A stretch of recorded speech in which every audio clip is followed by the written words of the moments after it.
Hey there everybody, and welcome to this episode of Gearist TV. Today, we're going to talk about the Zoom Terra Kiger from Nike. Sometimes in the world of running and running shoes, Nike is one of those brands that's kind of been written off because it's kind of been perceived as selling out to fashion and things like that in the past. And I will be one of the first to admit that in the past I have actually been in that camp myself. It's been a while since I've had a chance to run in a pair of Nikes, and this was my first chance to do that, and I was actually really kind of shocked at how things came out. So let's get into talking about the shoe. On Nike's website, on the Terra Kiger page, the first thing that it says is that it's a shoe designed to fit like a track spike, but to perform like a trail shoe. Now, if you're not familiar with track spikes or racing flats at all, what that means is that it's going to have a snugger, more sock-like fit, something that's a lot closer to the foot. So we're going to talk a little bit about that with the upper, but before we get into that, let's start from the bottom of the shoe and work our way up. So as you look at the bottom of the Nike Zoom Terra Kiger, one of the first things that you're going to notice is this cool pressure mapping pattern that's on the bottom of it. It's really an eye catcher. I actually think it's really cool. It doesn't really serve a purpose, but one of the things that's interesting to me is that it's laid out as though it were a forefoot, midfoot, not a forefoot, but a midfoot, kind of a whole foot landing, as though when the foot lands on the ground upon striding, it's going to land kind of fully at once all at the same time. So that was interesting, especially since this shoe sports a 4mm drop, which we'll talk a little bit more about when we get to the midsole section of this review. The lug setup on the Zoom Terra Kiger is inspired by a cross-country spike. As you can see here, I'll hold it up to the camera a little bit. They're not terribly large, but they're enough to add a lot of traction over a wide variety of terrain. A lot of times you'll have a trail shoe that's going to have beefy lugs, which are great for a lot of terrains. However, they suit themselves more toward technical terrain or really rugged terrain. The lugs on this shoe, being relatively small but still really kind of aggressively thought out, those really lend themselves well to a wide variety of terrains and are going to be sticky on if it's a hard pack or if it's a fire road or on some even rockier terrain. So that's a really nice feature. Also in the outsole, this middle section here, the red section where the pressure map that I pointed out a second ago is, that's actually built from a sticky rubber. This adds further traction to the shoe, and it's actually really oriented toward the medial side, toward the big toe, which is where weight shifts as the stride shifts forward. What's great about shoes that use sticky rubber is that it's taking the material that's going to be used anyway that might just be a hair heavier, but when I say a hair heavier, I mean like a hair heavier. It's taking that without adding much weight and still adding a lot more traction to it with that kind of sticky rubber that's going to cut through things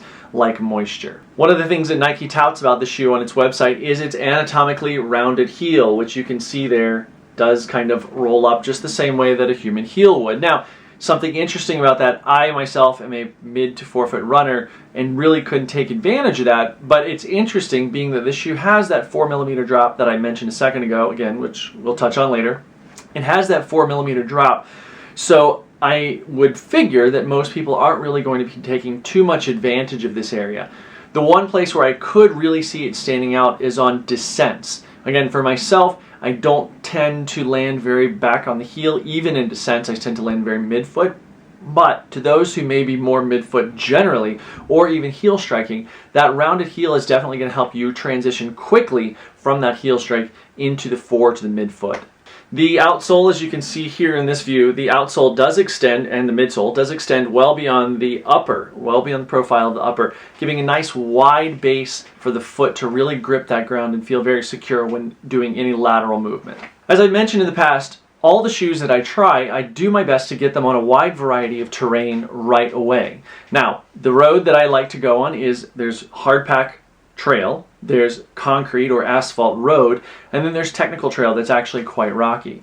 The first thing I did with these shoes was took them on the road. It's actually very impressive on the road. It's not a road shoe, so I wouldn't take it on there primarily because the road's going to wear these lugs down a lot quicker than you might see on a trail because of the nature of the road.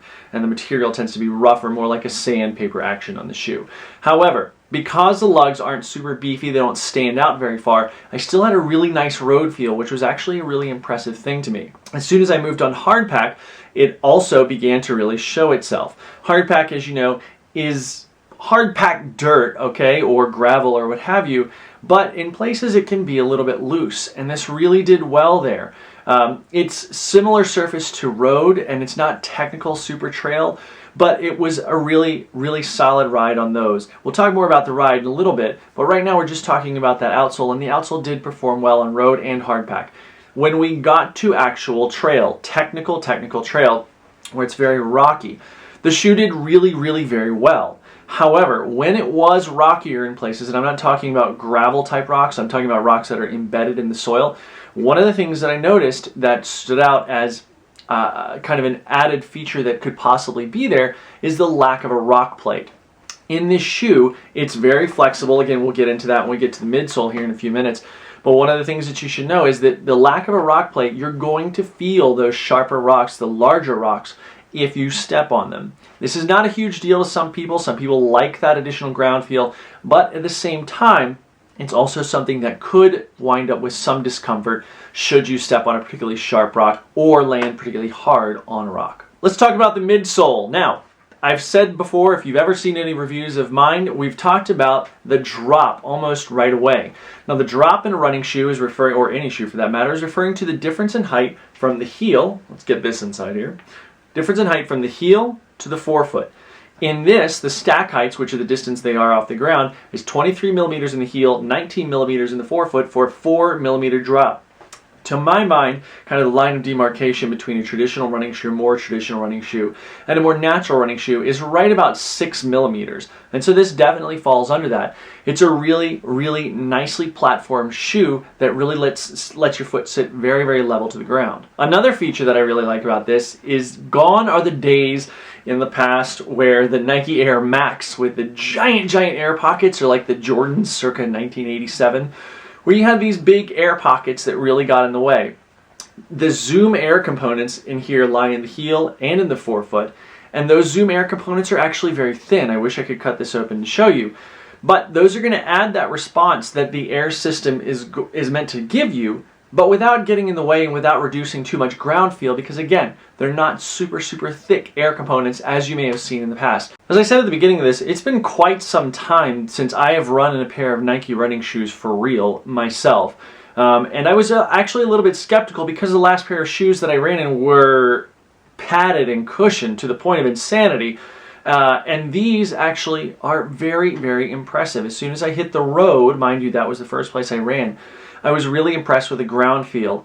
Once I took them on the trail, and this has partially to do with the upper, which we'll get into in a second, once I hit the trail, the responsiveness of the shoe and the ground feel was really, really excellent. It's actually really nice and refreshing to some degree to see Nike, a brand that to some degree has been written off because of the fashion thing that I mentioned in the beginning of this, but to see them come back with a shoe that is actually listening to what more runners seem to be moving toward today. That's a lower profile shoe that gives a lot more ground feel and puts the runner in closer contact with the ground.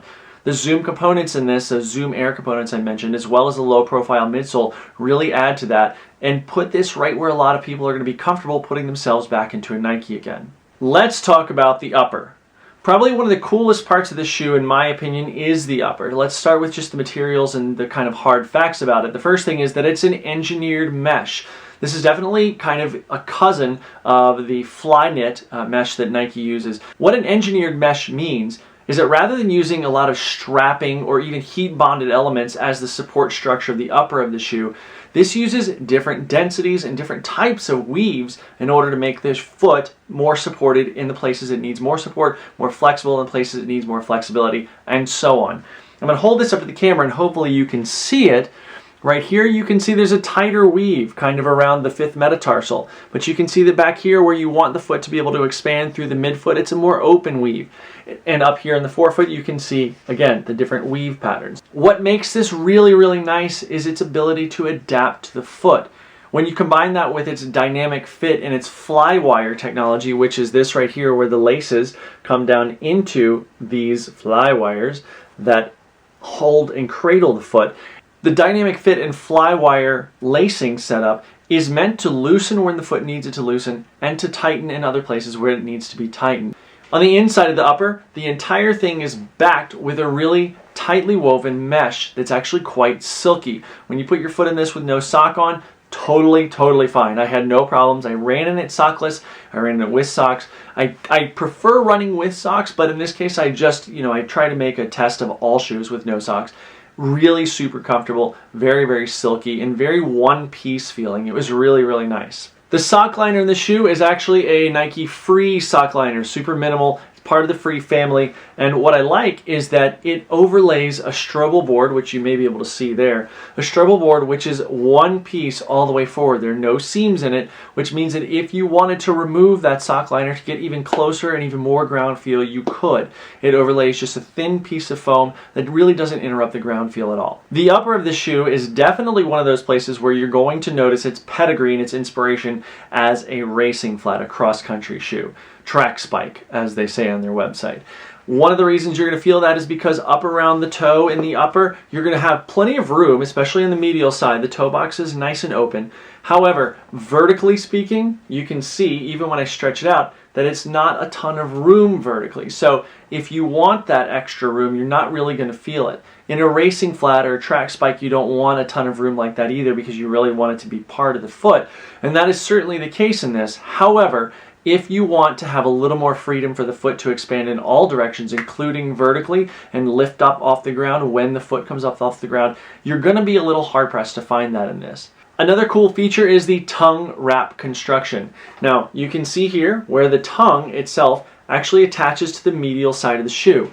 What's really cool about that is that it eliminates one of my biggest pet peeves, and that is tongue slip. Tongue slip, where your foot is in there, the tongue kind of slides to one side or the other. That doesn't happen in this because it's fully attached to the medial side of the shoe. Also in the upper, there's no real heel counter to speak of. Now, a heel counter, if you're not familiar with it, is a piece of material that goes inside right here. Now, in this, boom, nothing.